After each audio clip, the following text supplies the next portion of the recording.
How do we manage it? To do that, we have Ranjani. Ranjani, thank you for being here and appreciate you coming up with the deck and we going with you with additional requests. And thank you for accepting all our requests. Over to you and please introduce yourself and then go ahead from there. Just let's welcome Ranjani. Encourage her, please. And also the virtual team. Just we have Ranjani here for the next session. Good morning, everyone, and another 10 minutes. Good afternoon, too. So, hope everyone has loved their key, home key, and then have come. So, my topic is something around that. So, I'm Ranjini, and I hold a decade of years of experience, and I work as a cloud security in a million square feet, and I also work for community, AWS community as a leader, and this community is mainly run by a cancer survivor person. Who is leader for this, and then we are across 8 countries in the world right now. And what we do and what is the main motto of our main motto of our community is to save cancer survivor and also give path to the techies, giving if they want to change the job or whether it is a meetups, they will be happening virtual meetup as well as physical meetups. So this is all about the community, I think. And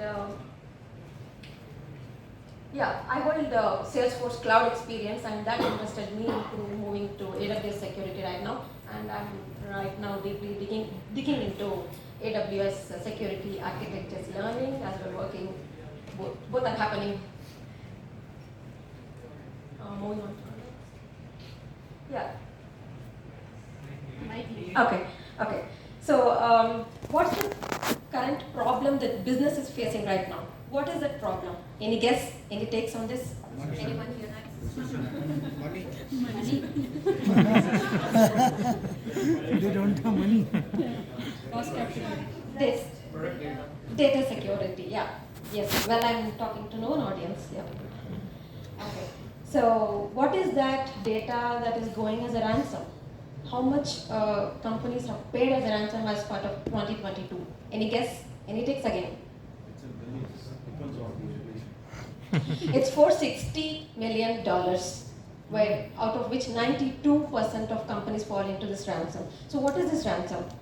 So they penetrate to the network or APIs. There are many ways, as we all know, how they are entering to the networks and the data, and they are grabbing the data, encrypting it, and asking for money. That's all the ransom. And to avoid all this, MITAR attack framework has come up, listed of all the well-framed techniques and tactics how they are going to do is well documented.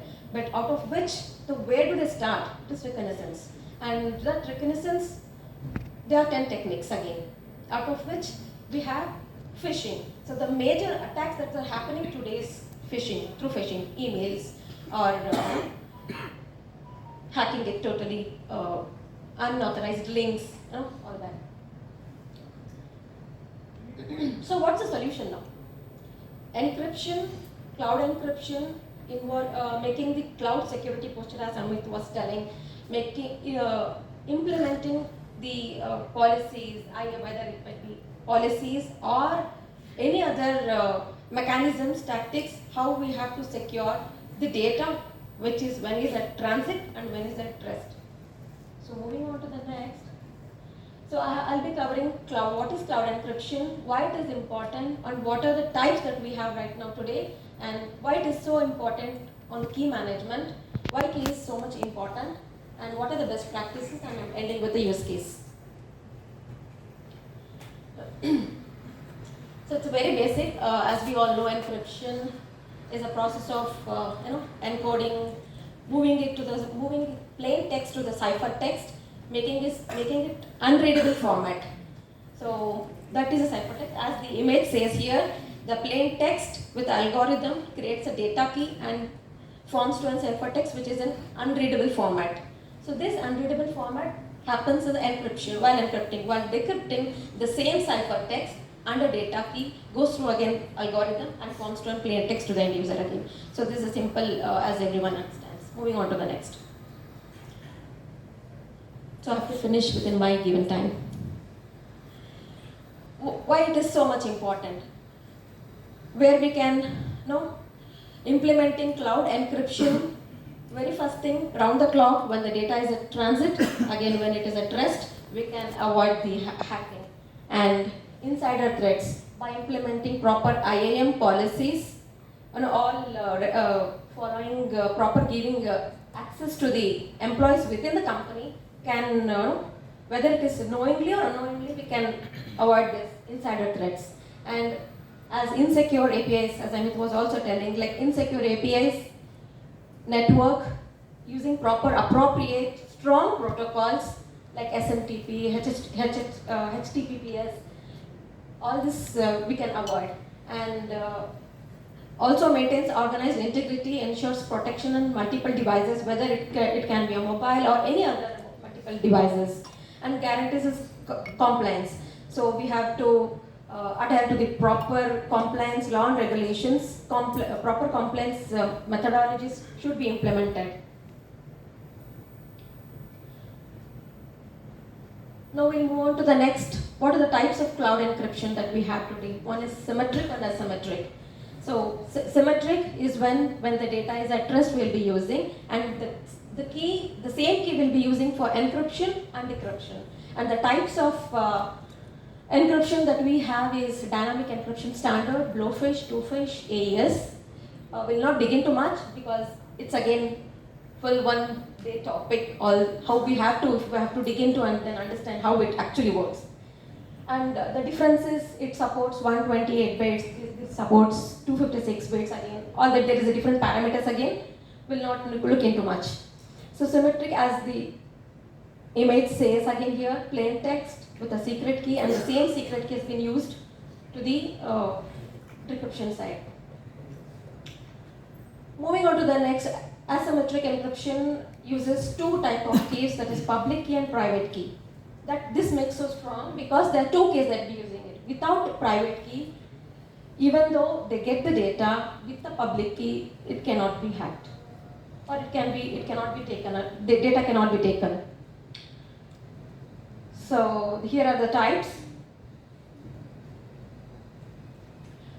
Moving on to the next, cloud encryption. So again, how it is going and storing. What is the actual process that's happening here? Plain text with the data, it's all again the same. Encryption is happening there, and it is a mathematical algorithm, and it forms to a ciphertext, and data is going stored. Along with the plain text, the data forms to a master key, and then it forms within both. It is a nutshell. Like ciphertext formed with a data key and the encrypted key, it is a nutshell. Data is inside two layers. So it forms to a message and then goes and stores in the database.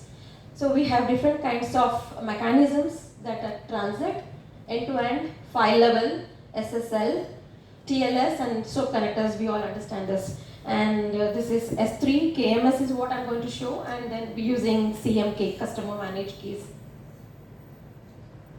as our today's use case.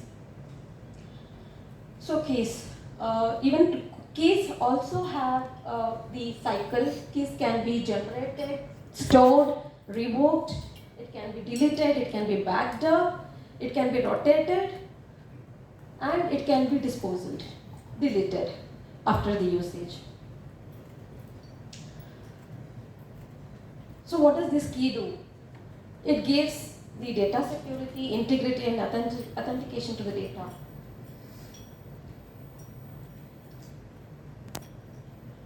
So next is best practices. What all do we have? We have many, but I have listed few here.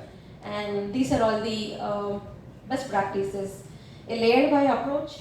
A layered approach, when I say it is a data, application, network, API, there's so many. And we have to catch each layer and then make down that metrics list to make all that to secure. And shared responsibility is very important to understand between the two parties, so that each parties know what is the secure level they have to get into, and then make sure that the data is secure when the data is moving from whether it is on-premises to cloud or within a cloud, between services, between networks, between services, any other systems. So yeah, CAS implementation, adhering to the regulations, conducting audits, doing pen testing, vulnerability access penetration testing, and using this intrusion detection and prevention technology methodologies. All this will become best practice to cloud encryption for data security.